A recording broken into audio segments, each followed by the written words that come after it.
ఒక చేతకాని అసమర్థుడిని అవినీతి పడిని తీసుకొచ్చి ఈ నియోజకవర్గంలో అభ్యర్థిగా వైసీపీ పార్టీ నిలబెట్టింది. ఉయ్యూరు పట్టణంలో టిడ్కో గృహాలు 80% పూర్తయిన టిడ్కో గృహాలని లబ్ధిదారుల దగ్గర 25,000, 50,000, లక్ష రూపాయలు ఆ రోజున డిపాజిట్గా కట్టించుకుంటే మళ్ళీ ప్రభుత్వం ఆ గృహాలపైన లోన్లు తీసుకుంటే ఇప్పుడు లబ్ధిదారులకు నోటీసులు ఇవ్వటం జరుగుతూ ఉంది.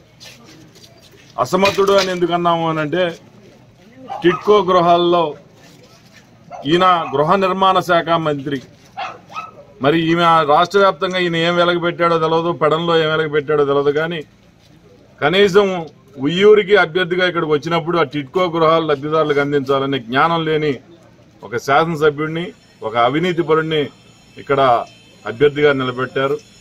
ప్రజలందరూ కూడా గ్రహించాలి. ఈ రోజున ఉయ్యూరు పట్టణంలోనే మరి 2,500 టిడ్కో గృహాలని మరి ఈ రోజున శిథిలమైపోయే విధంగా వీళ్ళు నాశనం చేశారనంటే వీళ్ళ ఆలోచనలు ఏ విధంగా ఉన్నాయి, రాష్ట్రం పైన ఆలోచనలు ఏ విధంగా ఉన్నాయని అర్థం చేసుకోవాలని సందర్భంగా తెలియజేస్తారు.